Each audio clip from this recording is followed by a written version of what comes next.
sore. Sekali lagi seperti yang saya sampaikan, ya, kita bersama sore ini adalah hari yang luar biasa.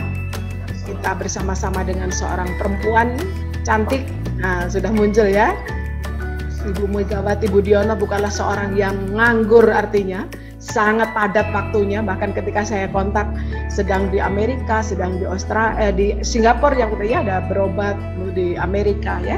Beliau adalah istri dari Pak Iwan Setiawan Lukminto ya. Beliau adalah, Pak Iwan adalah presiden direktur dari Sri Rejeki Isman Tekstil atau dikenal dengan Sritex, sebuah perusahaan tekstil yang terbesar ya, yang kita sangat paham, yaitu pengekspor dari pakaian-pakaian angkatan ya, militer untuk di puluhan negara-negara ya.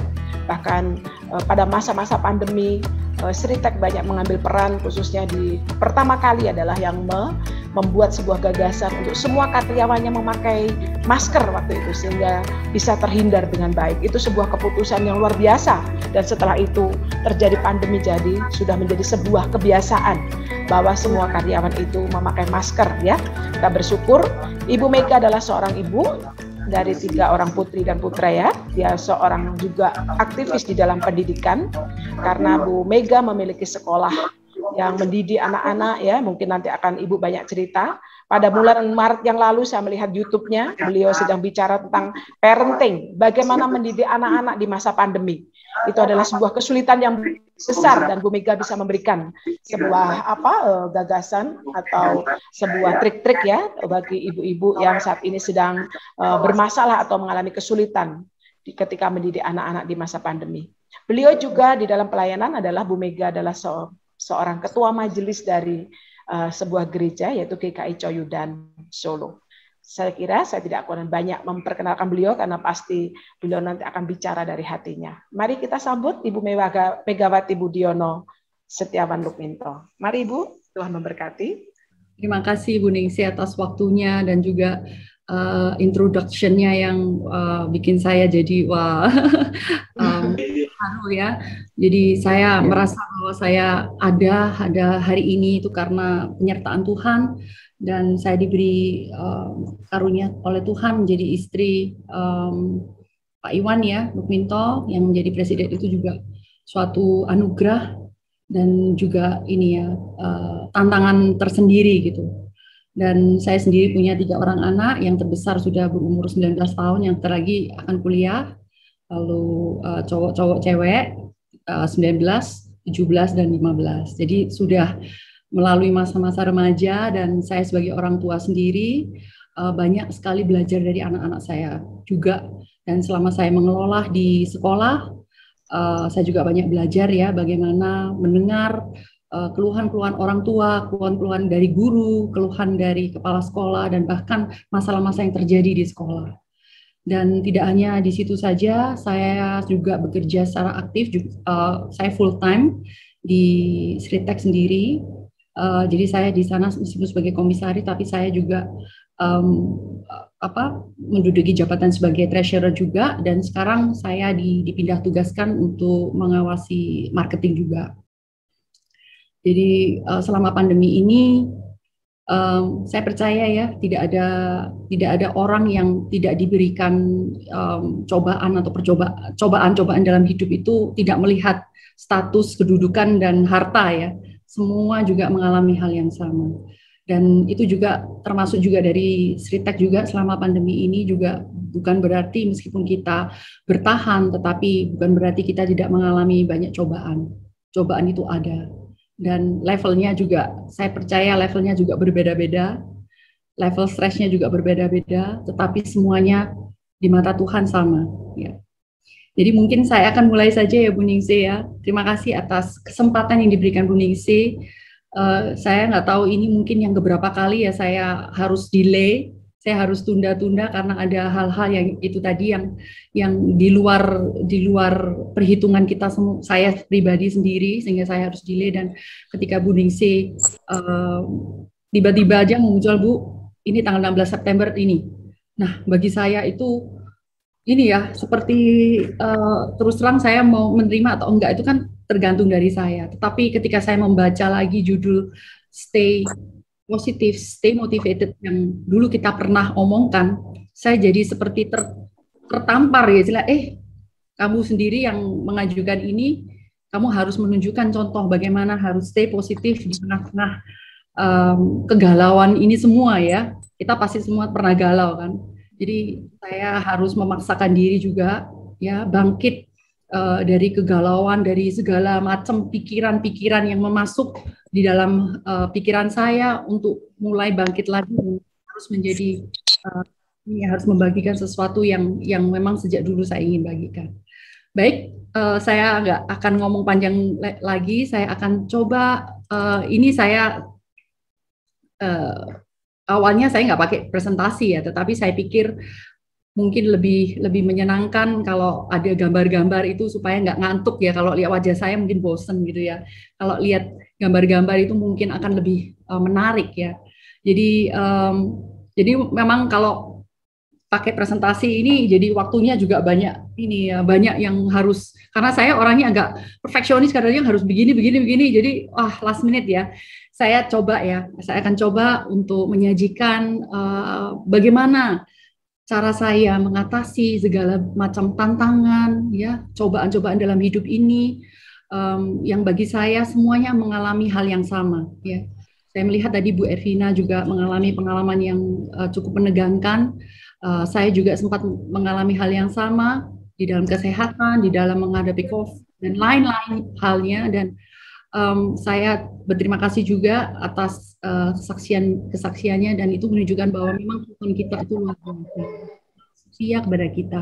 Ketika kita berserah kepadanya, Tuhan akan selalu membuka jalan dan memberikan harapan yang tidak bisa dipikirkan oleh kita. Jadi itu dan judul hari ini Stay Positive, Stay Motivated itu suatu hal yang menjadi kunci ya dari segala-galanya bagi saya selain kita beriman kepada Tuhan.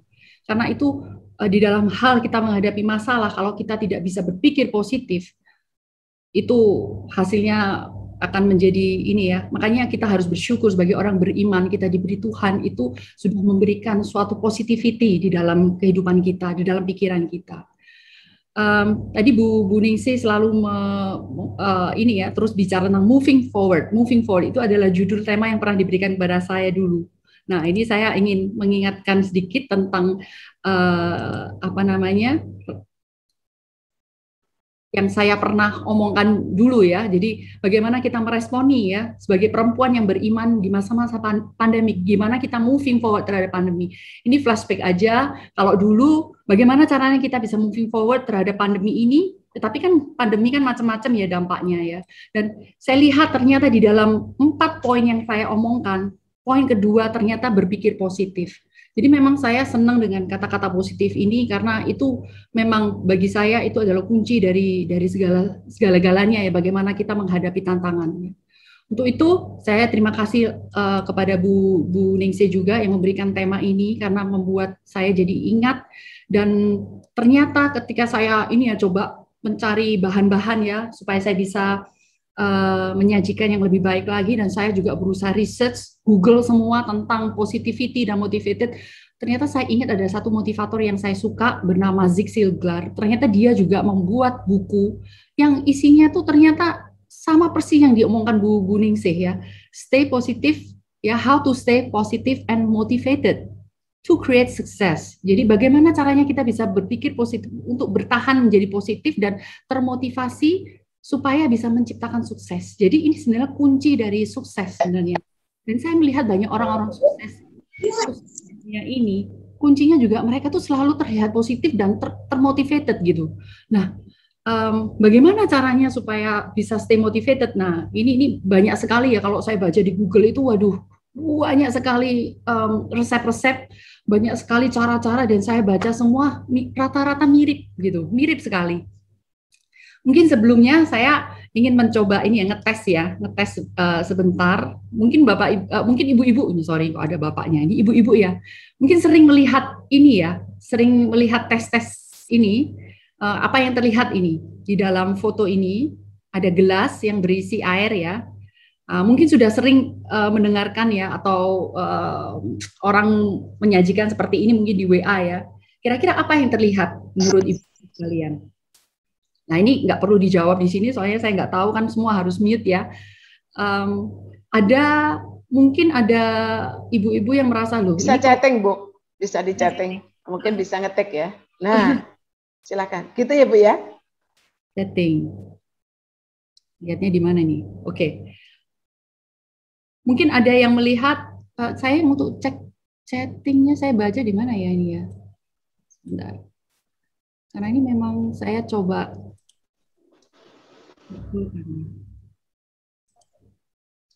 Saya lihat yang menjawab air, ada yang menjawab udara.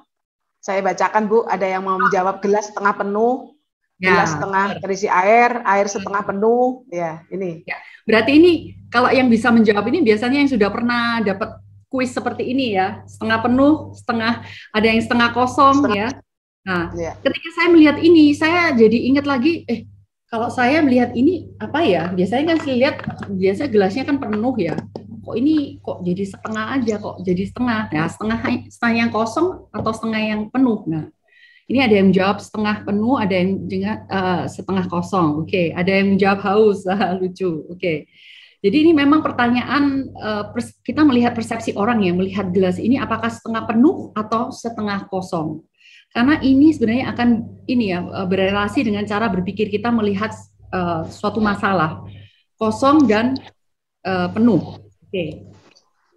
Saya lanjutkan ya, saya akan lanjutkan berikutnya, nanti akan saya bahas.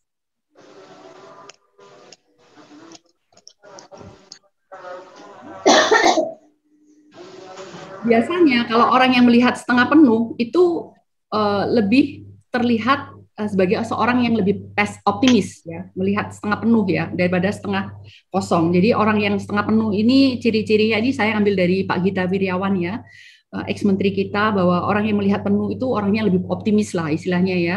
Lalu orang yang melihat gelasnya itu setengah kosong itu lebih ke pesimis ya. Nah, kalau haus saya nggak tahu nih, haus itu mungkin pas jam sore-sore ini pas lapar ini mungkin juga ya. Oke, jadi kira-kira seperti ini ya cara melihat. Lalu ada satu tes lagi ya yang ingin saya tanyakan. Oke, ketika ibu-ibu lihat kertas ini, kira-kira apa yang dilihat?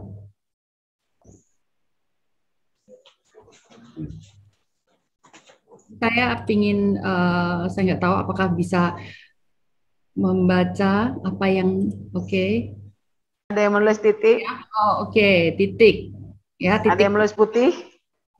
Ya. Silakan ibu-ibu, ayo yang menulis apa yang ibu lihat. Ya. Titik hitam. Titik hitam, titik hitam. Kertas putih dengan satu titik hitam. Baik, Kertas putih. Noda hitam. Baik. Ya. Ya, saya pikir cukup ya. Jadi terima kasih ini untuk responnya ya. Jadi memang akan berbeda-beda ya respon dari setiap orang, dan ternyata dari gambar ini kita juga bisa melihat arti dari cara berpikir kita melihat situasi ya. Nah, lihat sendiri. Nah, jadi yang menjawab noda hitam ya, bukan berarti apa-apa ya. Ini hanya ini ya. Jadi orang yang bisa melihat hitam itu kadang-kadang melihat tentang ini ya, fear, ketakutan, kecemburuan, anger, arrogance, superiority atau false pride. Jadi lebih pesimis dibandingkan yang melihat white paper ya. Orang cenderung lebih cepat kan langsung melihat titik hitamnya. Saya pribadi sendiri ketika saya lihat ini saya juga langsung kepingin jawab itu ada black dot gitu. Saya tidak berpikir bahwa oh iya ya ternyata ada white paper di sana yang menyatakan bahwa sebenarnya itu lebih optimis ya. Nah, sekarang saya ingin menunjukkan bagaimana fakta di dunia ini ya. Orang-orang itu, cara berpikir orang itu seperti apa. Kan kita tadi udah tes ya. Dan saya bersyukur sih ternyata yang menjawab putih lebih banyak daripada hitam ya. Intinya orang-orang di dalam Tuhan itu berarti lebih positif lah, lebih optimis di dalam menghadapi cobaan hidup ini. Nah, ini dia fakta ya. Fakta ini pernah saya kemukakan ketika saya memberikan parenting di sekolah saya. Jadi saya ingin menunjukkan kepada orang-orang tua fakta top 10 yang menyebabkan stres di dalam hidup ini ya. Stres ya. Orang tua ini khususnya untuk dewasa. Waktu itu saya buat apa penyebab stres untuk dewasa dan anak. Dan yang ini adalah list dari fakta penyebab stres ya. Mengapa kita bisa mengalami, maksudnya tidak bisa berpikir positif ya. Ini kadang-kadang kita harus mengakui bahwa yang pertama itu trauma masa kecil ya, child abuse dan sebagainya. Jadi memang angka kriminalitas yang ada di masyarakat ini kita harus mengakui bahwa itu kadang-kadang karena akibat dari pola asuh di rumah. Ya, jadi trauma masa kecil kadang-kadang tuh sering menghantui kita. Jadi kalau misalnya kita dulu sering dipukul orang tua, saat-saat kita dewasa itu kadang-kadang kita masih terngiang-ngiang gitu ya. Kadang-kadang kita membuat kita juga menjadi apa ya? Mungkin kita juga jadi menjadi orang tua seperti orang tua kita. Kalau kita sering dipukul, mungkin kita juga sering memukul anak kita dan itu apa ya? Berefek lanjut ke anak-anak kita ya. Nah, itu kadang-kadang bisa menyebabkan stres kalau misalnya akhirnya anak kita tuh menjadi nakal dan sebagainya ya. Lalu ada juga kematian orang tercinta, ini juga membuat stres, perceraian ya, ini juga salah satu top penyebab stres ya. Lalu masalah keuangan, pekerjaan, sekali lagi kesehatan, hubungan relasi ya dengan sesama dan sebagainya itu juga menyebabkan stres. Lalu penyakit kronis, kehamilan juga ternyata bisa membuat stres ini ya, karena banyak sekali efek-efek ya dari kehamilan itu, kekhawatiran bagaimana kita akan ini yang melahirkan dan sebagainya ya. Ini juga salah satu penyebab stres. Dan yang terakhir situasi bahaya, misalnya kecelakaan, kebakaran dan sebagainya. Ini adalah fakta dan semua penyebab stres ini bisa mengakibatkan ini ya, terganggunya kesehatan kita. Ini fakta yang pertama. Lalu, nah ini yang sangat menarik ya. Ini ada fakta lagi dari National Science Foundation. Ternyata setiap hari itu kita ini ya berpikir selama sebanyak 60.000 kali ya. Ya, jadi average number.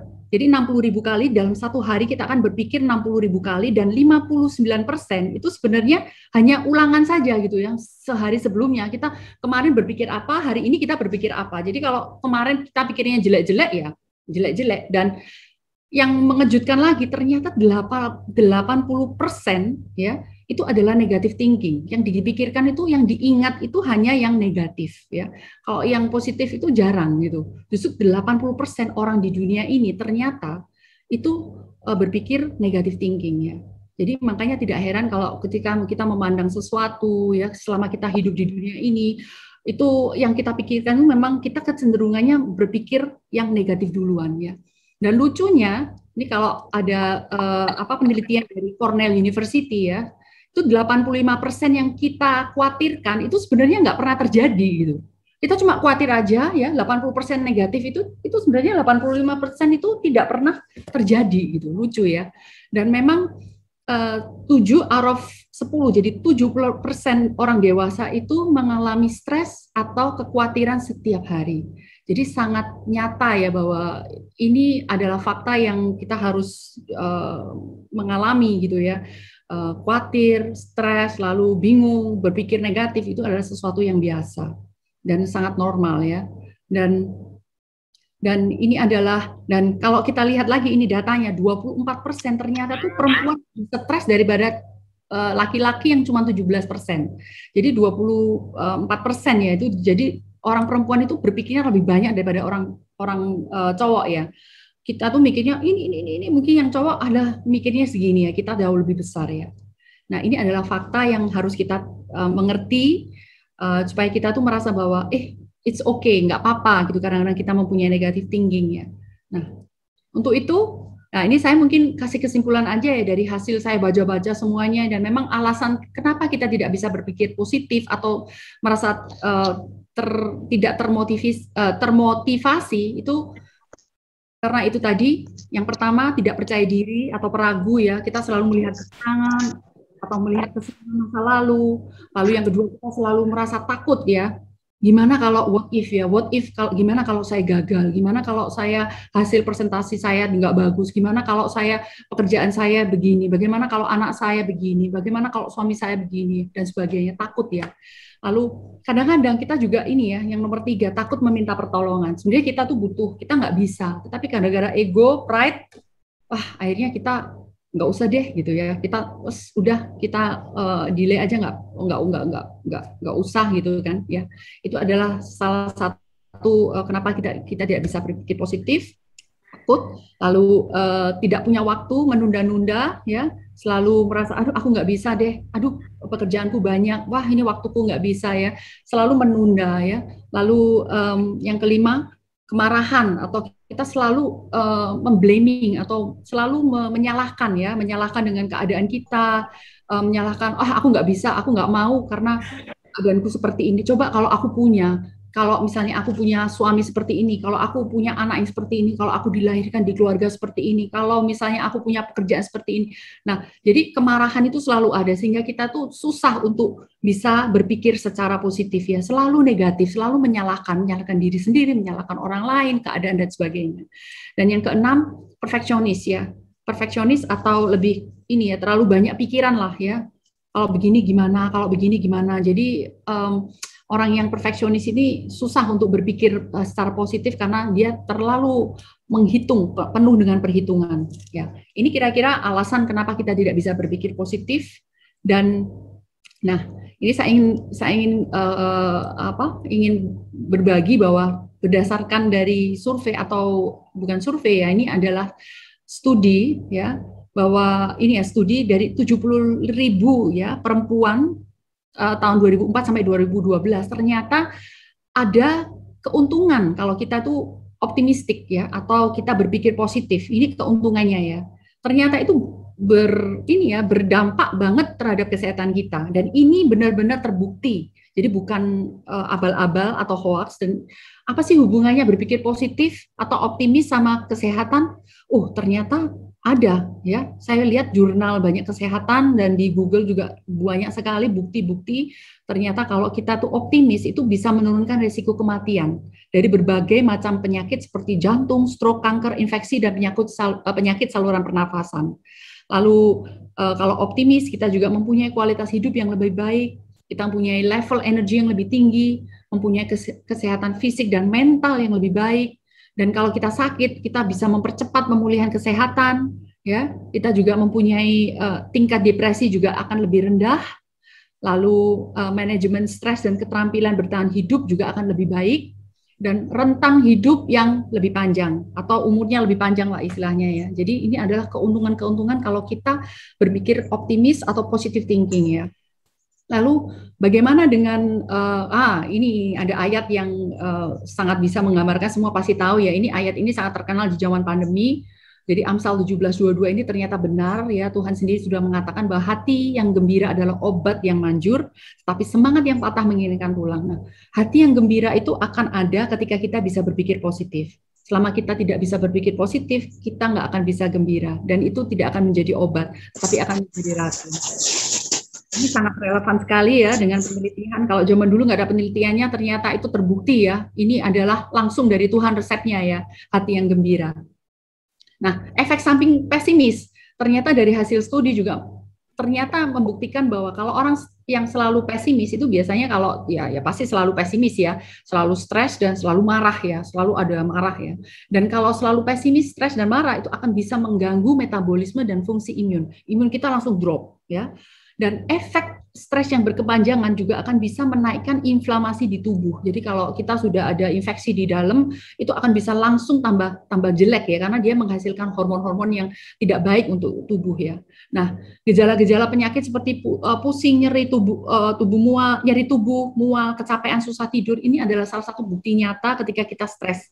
Dan itu memang bisa kita tahu ya, kalau kita pernah dengar kan, kalau ada dengar bad news, itu kan tiba-tiba orang bisa langsung pingsan ya. Itu adalah suatu bukti bahwa ternyata ketika kita kaget, stres yang berlebihan itu akan berdampak banget terhadap kesehatan. Dan itu juga menyebabkan resiko penyakit jantung dan stroke, dan otomatis yang terakhir rentan hidup yang lebih pendek, ada umurnya lebih pendek.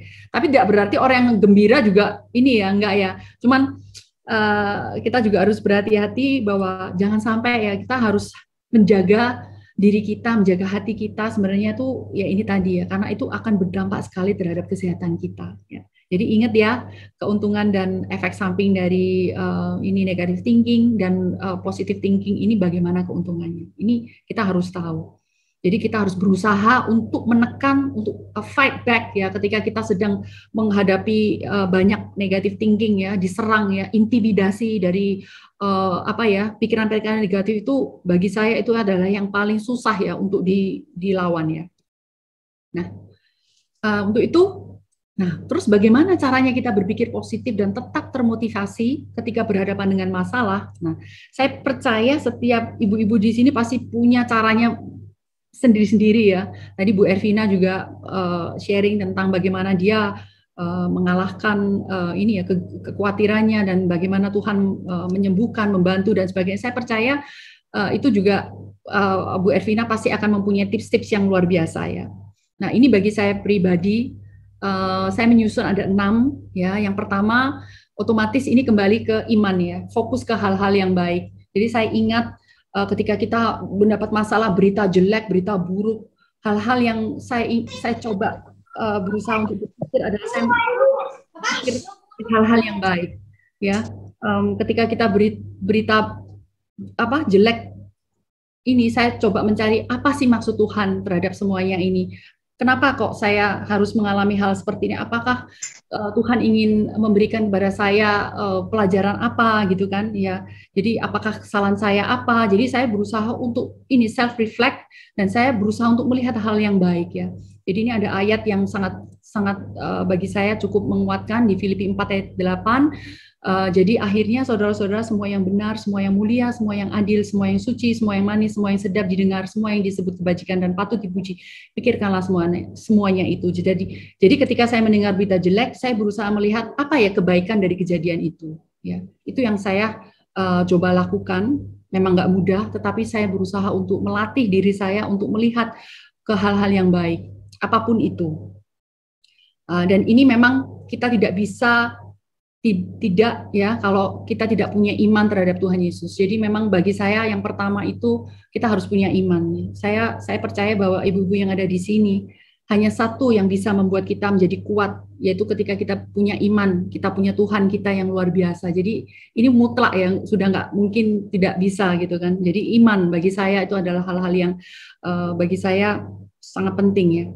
Lalu yang kedua, nah ini sebenarnya yang sering saya hadapi dan saya sering banget men-sharingkan tentang hal ini. Saya nggak tahu mungkin hari ini, apakah hari ini bisa detail, mungkin saya akan men-sharingkan sedikit saja.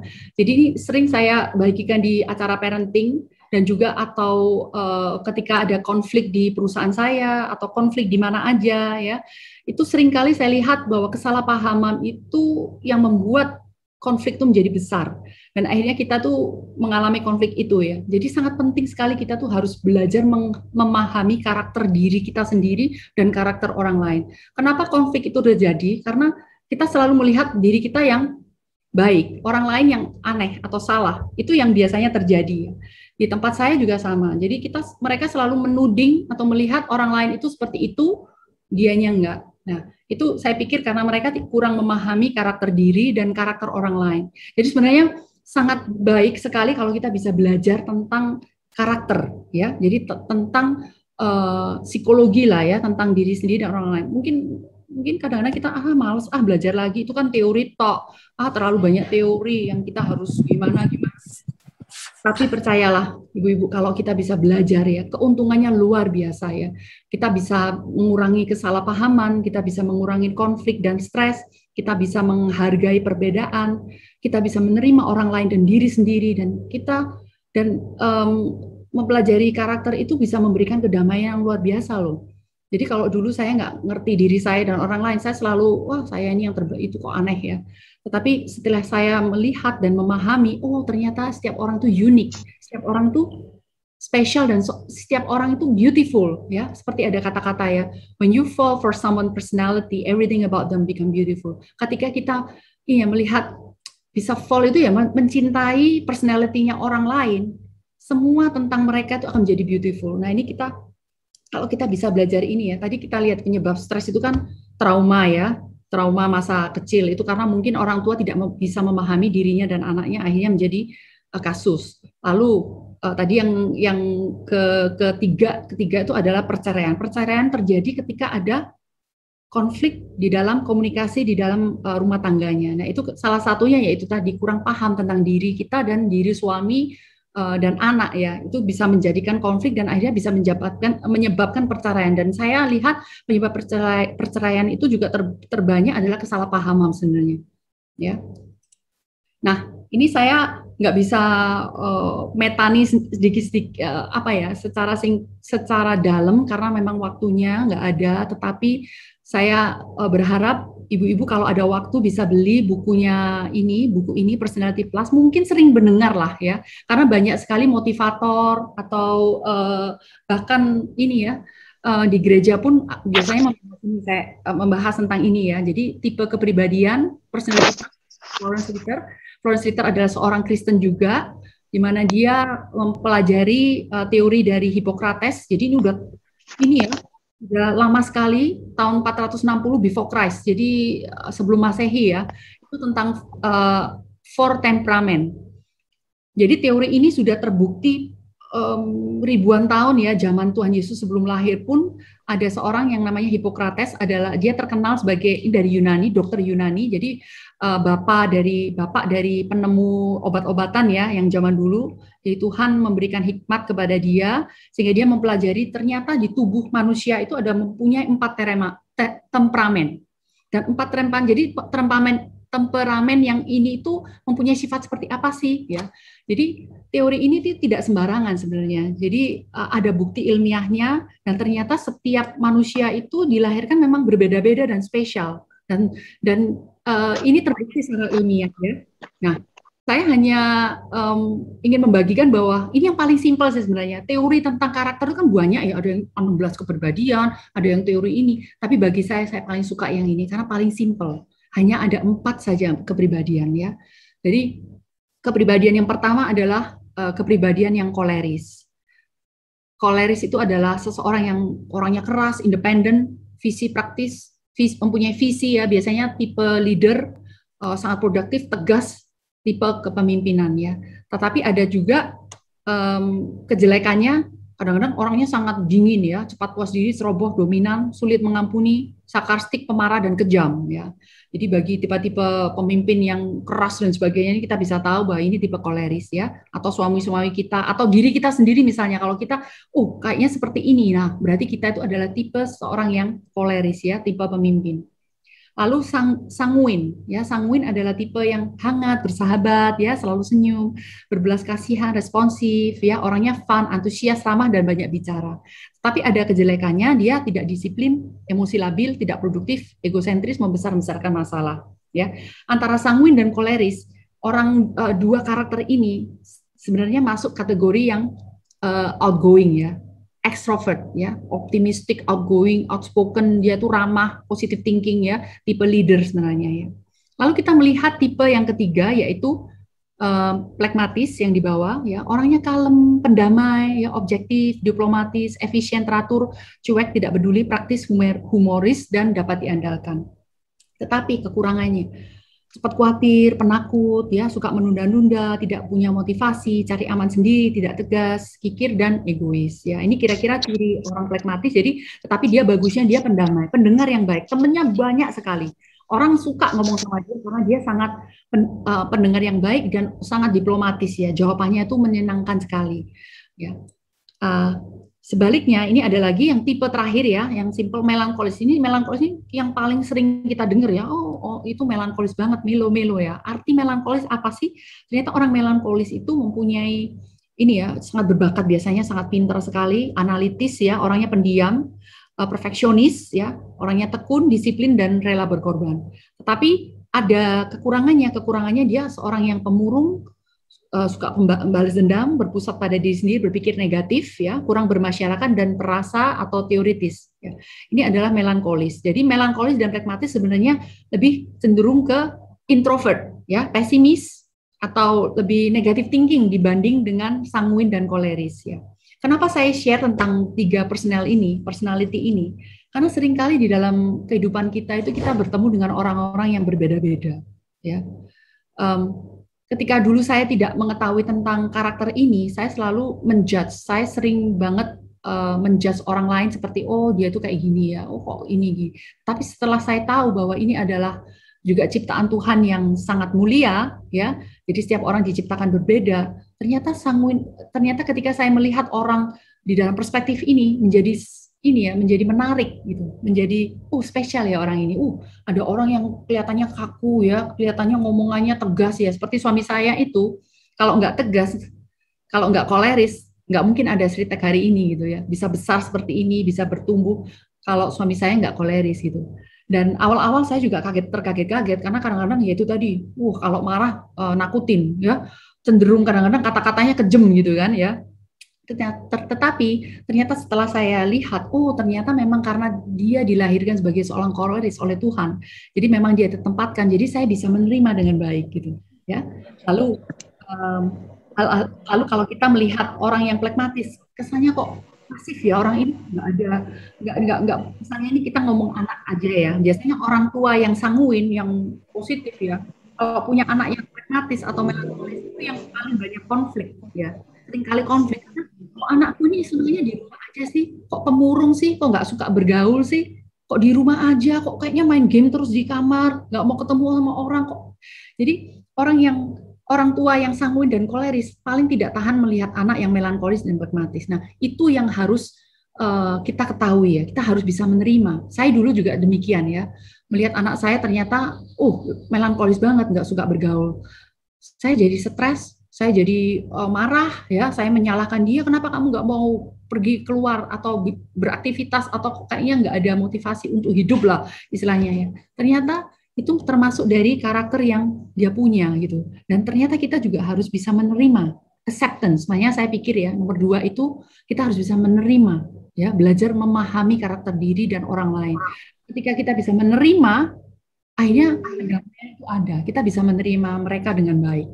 Jadi ini sangat penting ya. Saya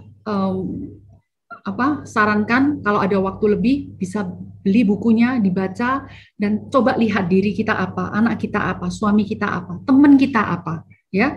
Bahkan rekan kerja kita bagaimana. Itu cara menghadapi mereka juga akan sangat-sangat membantu sekali di dalam kita mengatasi konflik ya. Jadi kalau saya bertemu dengan orang tua misalnya yang komplain misalnya ya, saya sudah langsung melihat bahwa ya biasanya yang komplain itu orang yang koleris atau yang melankolis, yang perfeksionis, yang nggak terima misalnya. Jadi saya juga menghadapi mereka dengan cara yang gaya melankolis juga gitu kan.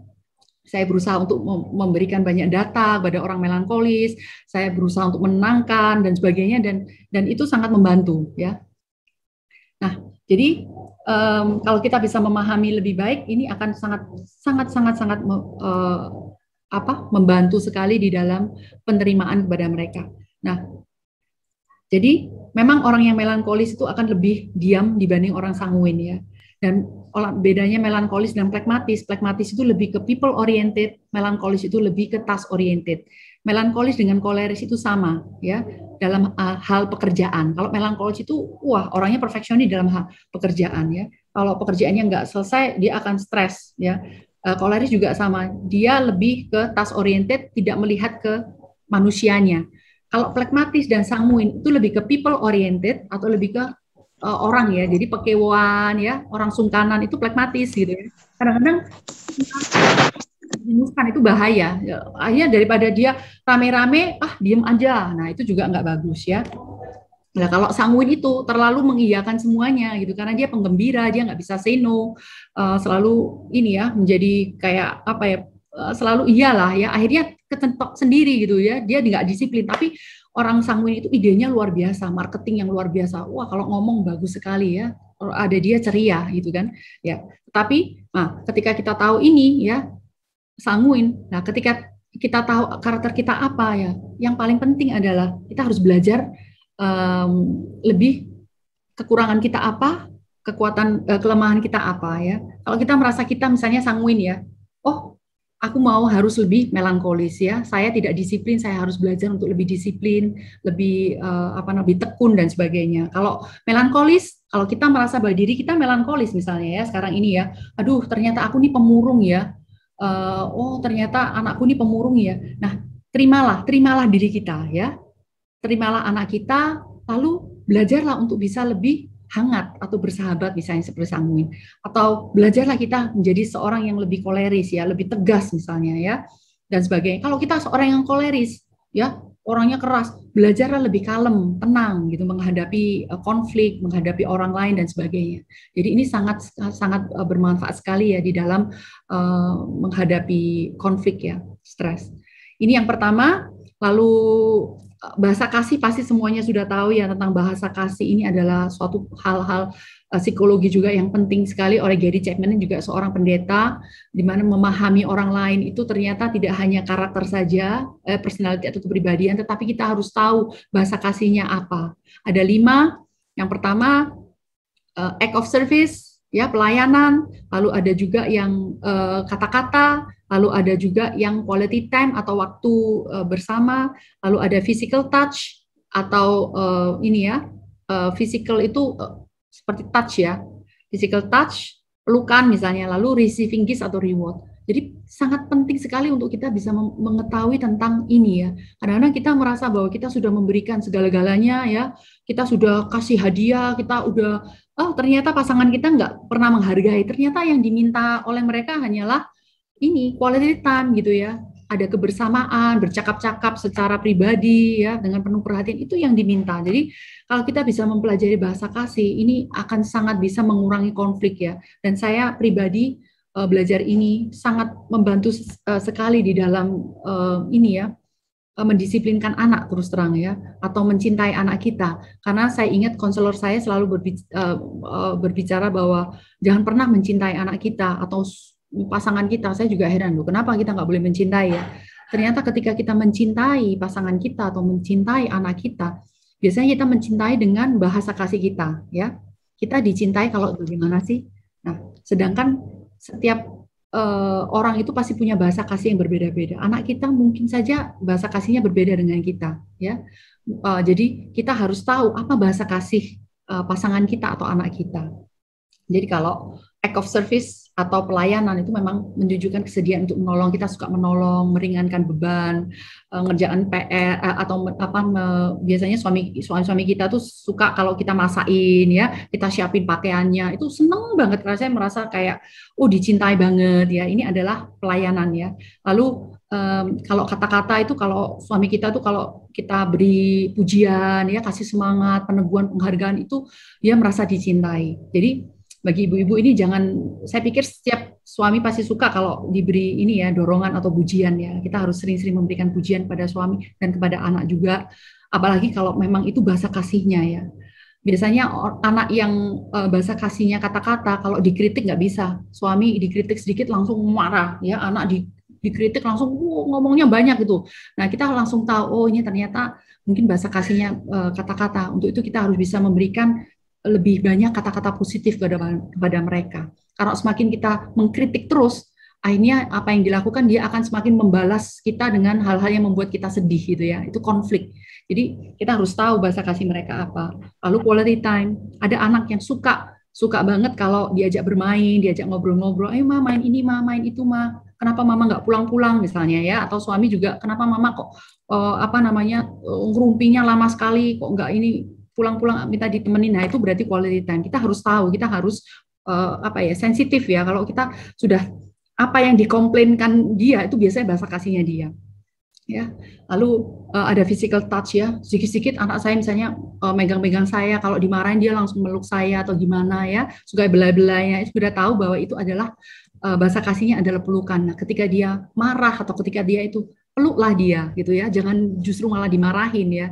Itu akan membawa dampak yang sangat luar biasa. Mungkin kapan saya akan bisa men-sharingkan tentang hal ini. Jadi saya pribadi sudah mempraktekkan teori ini ya terhadap anak saya dan hasilnya luar biasa gitu. Ketika saya bisa membaca bahasa kasih mereka dan membuat mereka dicintai dan bukan mencintai mereka, itu sangat luar biasa dampaknya ya.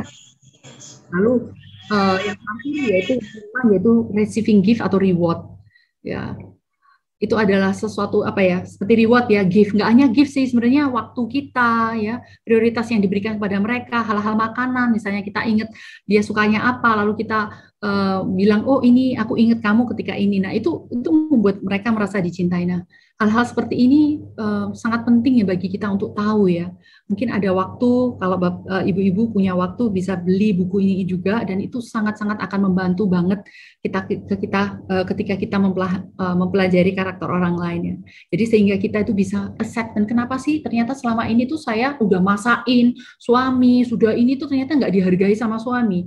Karena apa? Ternyata suami itu butuh dipuji, aduh kamu capek ya, bukan malah kamu kok nggak bantu sih, kamu nggak, nah, ya kan? Jadi ada konflik di sana. Ketika kita tahu bahasa kasih suami kita, akhirnya itu lebih gampang untuk bisa menyenangkan atau membuat mereka merasa dicintai. Jadi sekali lagi jangan pernah mencintai ya anak atau mencintai suami, tapi membuatlah mereka merasa dicintai ya dengan bahasa kasihnya mereka, bukan bahasa kasihnya kita. Ya, itu penting sekali. Ya, oke. Jadi ini yang kedua. Lalu yang ketiga, nah, ini berlatih untuk selalu bersyukur ya. Gratitude. Gratitude itu nggak mudah ya. Ketika kita mengalami suatu masalah, kadang kita langsung, aduh kenapa saya, kenapa ini, wah kenapa begini, kenapa keluarga itu menyakiti hati saya, kenapa. Jadi banyak sekali kita mau bersyukur itu susah ya. Tapi ketika kita belajar, kita harus melatih untuk bersyukur, kita berusaha untuk berpikir tentang memori yang baik, tentang keluarga kita, apa yang kita miliki, harta dan sebagainya, kecil apapun itu sebenarnya akan berdampak sangat besar. Dan menurut ini ya Zig Ziglar, dia juga menyatakan bahwa rasa syukur atau gratitude itu merupakan emosi manusia yang paling menyehatkan ya. Jadi terbukti bisa menyehatkan tubuh. Karena semakin kita sering bersyukur apa yang kita miliki, semakin banyak hal-hal yang kita bisa syukuri juga. Jadi kalau kita nggak mulai bersyukur, jadi tadi saya sempat melihat videonya Zig Ziglar ya. Jadi ada waktu dia memberikan motivasi, ada orang yang komplain gitu ke dia, ya stafnya bilang orang ini butuh dibantu, katanya urgent. Ternyata ketika saya kasih waktu 10 menit, ternyata dia menemui orang ini, belum sudah langsung berteriak gitu, wah saya tidak suka dengan kerjaan saya. Pokoknya dia memberikan komplain yang luar biasa ya. Lalu dia cuma senyum aja. Lalu saya pikir saya akan bisa membantu kamu ya. Karena dia bilang wah ini dunia runtuh, ini saya kayaknya nggak mungkin bertahan dan sebagainya. Lalu dia cuma mencoba membuat dia menulis ya list apa yang membuat dia suka terhadap pekerjaan. Dia bilang saya nggak suka semuanya, saya benci semuanya. Coba satu aja. Terus dia ngomong saya nggak mau, saya nggak ada gitu kan. Lalu dia bilang begini, kira-kira kamu bekerja di situ suka nggak kalau kamu digaji gitu. Terus akhirnya dia mikir, ya suka aja saya digaji, masa nggak suka. Akhirnya dia tolong masukkan ke dalam list nomor 1. Lalu dia bersyukur tentang gaji yang dia terima. Ternyata nggak lama, Ziglarnya bilang, ketika orang itu menulis list yang 1, biasanya akan menulis nomor 2, 3, dan 8, akhirnya ibu tadi bisa menuliskan 22 rasa syukur dia, gratitude dia terhadap pekerjaan dia ya. Ternyata dia bersyukur bahwa ternyata gajinya itu dibanding di luar itu lebih besar. Ternyata asuransi di sana itu lebih di cover dibanding di perusahaan yang lain. Jadi akhirnya muncul yang lain-lainnya. Jadi dia bilang bahwa kita harus berlatih untuk selalu bersyukur ya. Gratitude itu penting. Cobalah untuk bersyukur meskipun hal-hal itu susah untuk dilakukan, tapi kita harus mencoba untuk berlatih untuk bersyukur apapun, sekecil apapun ya. Lalu yang keempat ya, ini yang bagi saya ya, ketika saya mendapat cobaan itu mendengarkan lagu pujian, renungan ya, atau bahkan kadang-kadang kita mendengarkan ini ya cerita-cerita lucu. Saya senang ya, di Indonesia ini orangnya kreatif banget. Jadi kadang-kadang kalau di WA banyak banyolan atau humor-humor itu saya senang gitu kan, karena itu membuat saya ketawa dan saya sengaja untuk tertawa gitu ya, meskipun di dalam kesedihan saya baca itu bisa, saya tahu bahwa itu bagus untuk tubuh saya gitu. Saya memaksakan diri untuk membaca dan saya ketawa gitu kan, melihat komedi show gitu ya yang lucu-lucu, membuat saya memaksakan diri saya untuk ketawa ya. Lalu mendengar pujian otomatis ya, kita tahu di dalam Yeremia 30:17 ya, bahwa Tuhan itu yang bisa ini, sebab aku akan mendatangkan kesembuhan bagimu, aku akan mengobati luka-lukamu. Demikianlah firman Tuhan. Jadi memang ketika kita mendengar pujian, mendengarkan renungan, itu seperti obat ya. Kita bisa mendapatkan kesembuhan yang nggak bisa diomongkan. Saya percaya ya, banyak ibu-ibu di sini yang menghadapi masa-masa terhadap kesehatan kita, lalu kita galau. Ketika kita mendengarkan pujian, kita renung, ada sesuatu yang tidak bisa diekspresikan dengan kata, tapi kita tahu bahwa hati kita merasa sudah sembuh gitu. Jiwa kita sudah sembuh ya. Nah itu saya percaya itu karena Tuhan itu menyembuhkan melalui firman-Nya. Yeremia 33 ayat 6 juga menunjukkan berkata, sesungguhnya aku akan mendatangkan kepada mereka kesehatan dan kesembuhan, dan aku akan menyembuhkan mereka dan akan menyingkapkan kepada mereka kesejahteraan dan keamanan yang berlimpah-limpah. Ya, sungguh baik ya Tuhan kita ya, ketika kita sedih, kita merasa tidak sehat, merasa tidak galau, stres, kita punya Tuhan yang luar biasa yang bisa memberikan kesembuhan. Ya. Ini salah satu cara. Lalu yang kelima, sangat penting sekali ini ya, berteman dengan orang-orang yang positif. Ya, tapi tidak hanya dengan berteman dengan orang positif saja, tapi kita juga harus menjadi teman yang positif ya, memberikan good influence ya. Seperti dikatakan di Amsal ya, atas 22 ini, jangan berteman dengan orang yang lekas gusar, jangan bergaul dengan orang pemarah, supaya engkau jangan menjadi biasa dan dengan tingkah lakunya dan memasang jerat bagi dirimu sendiri ya. Lalu di Kolose 3, 12-14 juga menyatakan, karena itu sebagai orang-orang pilihan Allah yang diguduskan dan dikasihinya, kenakanlah belas kasihan, kemurahan, kerendahan hati, kelemah lembutan, dan kesabaran.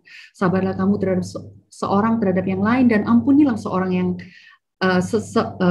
akan yang lain apabila yang seorang menaruh dendam terhadap yang lain, menjadi seperti Tuhan telah mengampuni kamu perbuat jugalah demikian. Dan di atas semuanya itu kenakanlah kasih sebagai pengikat yang mempersatukan dan menyempurnakannya.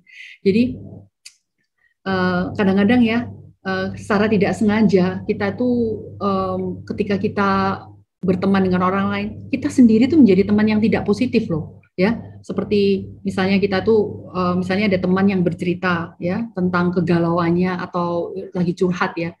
Kita bukannya menjadi penetral, tapi kita tuh malah manas-manasi dengan, kok begitu sih gitu kan. Kadang kita sering begitu kan, kalau aku sih nggak gitu loh, kenapa kok mama mertuamu seperti itu ya, mama mertuaku nggak seperti ini. Nah, hal-hal seperti itulah kadang-kadang secara tidak sadar kita tuh mencetuskan api di dalam konflik atau terhadap stres yang dipunyai oleh teman kita. Nah, itu yang harus kita jaga ya, kita harus selalu berhati-hati ya. Atau kalau kita punya teman yang selalu kelihatannya misalnya kita curhat, lalu dia juga kelihatannya merangkul kita, tetapi sebenarnya di dalam ketika dia membenarkan kita, dia memakai hal-hal yang sebenarnya membuat kita semakin panas. Nah, ya, makanya kita juga harus bisa menyaring dalam apa yang dikatakan oleh teman-teman kita. Ya, saya biasanya kalau ada teman-teman yang curhat atau teman-teman yang ngomongannya misalnya negatif, saya berusaha untuk menetralkan. Jadi bukan malah menambah minyak atau api, tapi saya berusaha untuk mengambil perspektif yang baik gitu ya. Oh, mungkin seperti ini maksudnya. Oh, mungkin kamu lagi galau. Oh, mungkin kita berusaha untuk mendengarkan mereka ya. Jadi sangat penting sekali ya, kita jangan bergaul dengan teman-teman yang kalau terlalu sering ya mendengar teman-teman seperti itu, kadang-kadang akhirnya kita terpengaruh gitu ya. Jadi berusaha kita bisa memilah-milah, dan sebaliknya kalau memang teman-teman lingkungan seperti itu, kita yang harus menjadi teman yang positif ya. Jadi lama-lama kalau teman saya curhat ke saya selalu ini kan, dia lama-lama nggak mau sama saya juga gitu kan. Tapi justru biasanya saya menjadi orang teman yang, ayo kamu ini dong, kamu gini, ayo kamu coba mengasihi, ayo coba begini gitu ya. Jadi kita memberikan influence atau memberikan pengaruh justru kepada teman kita yang mungkin negatif gitu ya. Siapa tahu dia akhirnya menjadi positif gitu. Oke.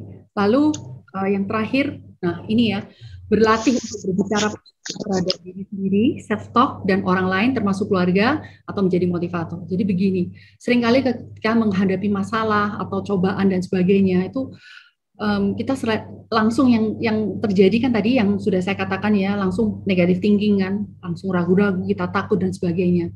Untuk itu kita harus berlatih sekali lagi ya, kita harus berlatih untuk bicara positif. Oh enggak sih, hal ini terjadi karena mungkin seperti ini. Oh mungkin Tuhan punya maksud yang begini. Oh mungkin masalah ini terjadi karena saya kurang teliti. Lalu kita berbicara positif terhadap diri sendiri ya.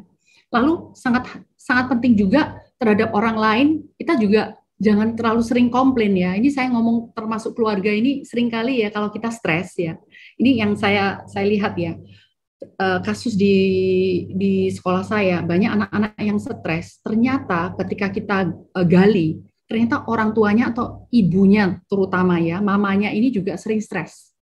Jadi akhirnya mamanya ini tidak bisa mengatasi stresnya, dia sering dengan gampangnya ya, aku stres, mama pusing, mama capek, ya, atau seringkali mengucapkan kata-kata yang tidak positif terhadap diri kita, tetapi secara tidak sadar dia pikir keluarga kan nggak apa-apa, untuk kita bisa expose, oh kita kan lagi sedih ya nggak apa-apa kita ngomong sama anak kita, mama sedih, mama marah, mama istilahnya mama stres nih ya, atau mama bagaimana, dan itu akhirnya berdampak sekali terhadap lingkungan kita ya.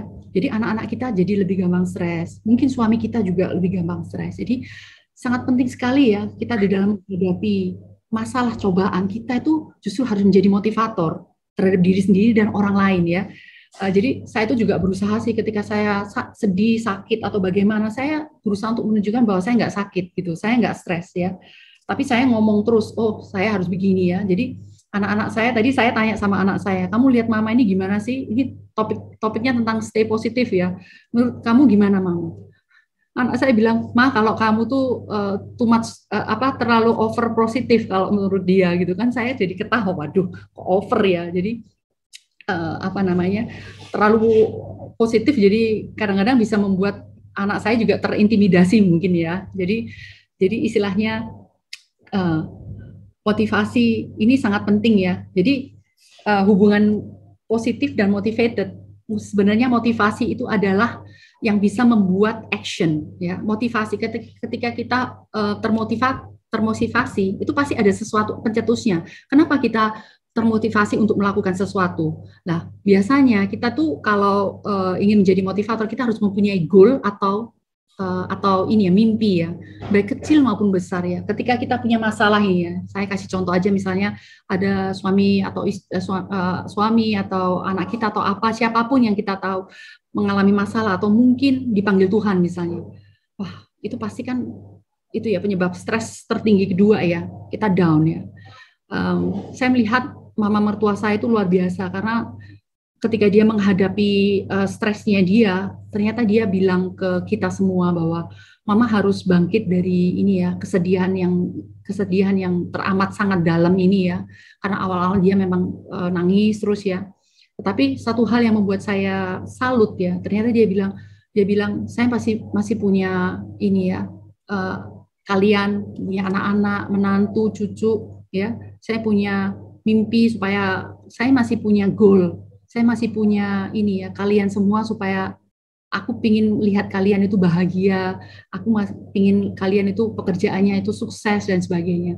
Dan itu yang membuat saya kagum ya, oh ternyata ketika dia down, negatif, ternyata dia punya motivasi yang bagi saya cuma kecil aja gitu. Dia masih ingin melihat anak-anaknya dan menantunya dan cucu-cucunya itu tidak ikut ini ya, mengalami kesedihan yang luar biasa, karena dia tahu ketika dia sedih, nangis, kita juga semua ikut sedih kan. Tapi ternyata ketika dia stop, bangkit lagi, kita juga jadi semangat gitu ya untuk ini ya, jadi excitement, jadi antusias lagi gitu kan, untuk termotivasi untuk melakukan hal ya. Akhirnya terjadilah ya, kalau kita stay positif itu lebih ke pikiran ya, stay motivated itu lebih ke action. Jadi kita berpikir positif ya. Tadi kan saya banyak ngomong tentang bagaimana cara kita supaya melatih diri supaya positif. Lalu tapi yang terpenting kalau mikir aja tapi nggak ada actionnya itu percuma. Jadi makanya motivated itu penting sekali, karena motivasi itu akhirnya termotivasi untuk melakukan hal ya. Jadi kita harus apapun ya, misalnya kita sebagai ibu rumah tangga ya, ya kita punya goal kecil, mimpi kecil aja nggak apa-apa gitu ya. Oh saya jadi ibu rumah tangga yang menjadi yang lebih baik gitu ya. Saya bisa mengatur anak-anak dan sebagainya. Itu juga goal, itu aja dream, mimpi yang mulia gitu. Jangan merasa kecil. Tapi ketika kita dapat masalah atau ini ya, musibah dan sebagainya, carilah, kita cari apa ya goal yang bisa kita lakukan pada saat-saat ini. Apa yang membuat kita termotivasi untuk melakukan sesuatu ya. Supaya kita akhirnya mikir yang enggak ya. Jadi seperti yang dikatakan ini di Amsal juga ya. Jadi kita itu harus jadi motivator karena apa? Perkataan yang menyenangkan adalah seperti sarang madu dan manis bagi hati dan obat bagi tulang-tulang. Jadi penting sekali ya, kita sebagai seorang yang beriman, perempuan yang beriman, ketika kita menghadapi masalah ya, kita harus bisa menjadi motivator. Karena apa? Karena ketika kita bisa memotivasi orang lain, itu sebenarnya kita bisa memotivasi diri kita sendiri. Dan itu adalah obat sebenarnya ya, bagi diri kita dan bagi orang lain gitu. Jadi penting sekali. Dan ini akhirnya kalau kita bisa stay positif, kita stay motivated, dan ada action, itu otomatis kita akan menjadi seorang yang sukses ya. Sukses itu bukan berarti sukses banyak uang ya, enggak loh. Sukses itu bisa berarti kita sukses di dalam menjalankan keluarga, kita sukses di dalam mengatur rumah tangga, kita sukses mengatur hal-hal kecil lah. Itu semua juga berarti sukses ya. Dan terakhir, ini hanya ringkasan, jadi itu ada yang terakhir ya. Jadi ini sekali lagi ingin mengingat saja bahwa cara berpikir positif ketika berhadapan dengan masalah, kita harus fokus hal-hal yang baik ya. Jangan lupa iman kita terhadap Tuhan, lalu belajarlah memahami diri kita sendiri dan orang lain supaya kita tuh bisa menerima acceptance ya, menerima keadaan ini. Jadi kita nggak galau, kenapa orang itu marah sama saya kok nggak bisa menerima. Kita harus belajar, karena ternyata ketika kita memahami karakter, akhirnya kita bisa menerima orang lain, itu akan membawa kedamaian ya. Kita lebih damai, konflik itu akan otomatis menurun, tidak terlalu banyak konflik. Lalu berlatihlah untuk bersyukur apapun itu ya, memori kecil sekecil apapun ya, tentang keluarga kita apapun ya. Kalau keluarga kita nggak ada yang benar ya, teman bisa ya, siapapun ya, pegawai kita siapapun gitu ya, orang asing pun bisa. Lalu keempat, kita harus kembali lagi mendengarkan pujian itu, karena itu menjadi healing ya, karena kita menghadap Tuhan, Tuhan akan memberikan kesembuhan itu. Selama kita nggak menghadap ke Tuhan, Tuhan gimana bisa membantu kita ya, mendengarkan renungan supaya kita terus diberikan support, lalu melakukan hobi juga sangat bagus sekali ya. Lalu yang kelima, kita harus juga bisa berteman dengan orang-orang yang positif dan menjadi teman yang positif ya, memberikan influence kepada mereka. Lalu yang terakhir, berlatih untuk berbicara positif terhadap diri kita, jadi motivator bagi diri kita sendiri dan bagi orang lain, karena itu akan menjadi healing juga untuk kita. Dan terakhir, nah ini banget sekali dengan ada kata-kata seperti ini ya. Jadi ini ada watch your thought. Jadi hati-hati dengan pikiran ya. Pikiran tadi positive thinking tadi ya, karena mereka akan menjadi kata-kata. Lalu kata-kata akan menjadi action, ya. Dari action akan menjadi kebiasaan, habits, ya, kebiasaan.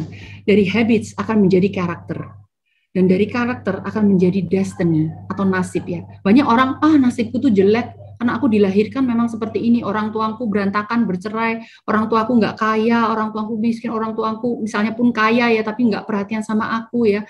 Ya, pikiran-pikiran yang jelek itu akan berdampak terhadap nasibnya. Jadi kalau kalau kita ingin sukses ya, destiny, kita ingin sukses dari awal, thoughts, itu ada pikiran, itu harus pikiran sukses dulu gitu, positif dulu. Karena kalau kita belum sudah mikir, jelek, negatif, ragu-ragu, takut, fear, blaming, marah, otomatis nasib kita ya akan jadi seperti itu ya. Kita akan jadi seorang yang akan berhasil, yang akan jadi nggak akan bisa maju, dan action itu nggak akan tercipta ya, habit itu nggak ada, apalagi karakter, apalagi nasib, otomatis nasibnya akan jelek. Jadi berhati-hati dengan apa yang kita pikirkan, jadi stay positif itu sangat penting sekali, supaya nasib kita juga berakhir dengan positif ya.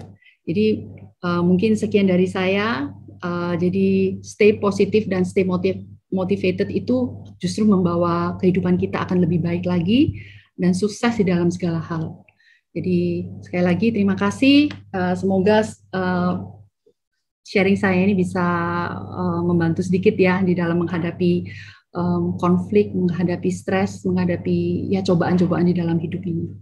Sekian, terima kasih.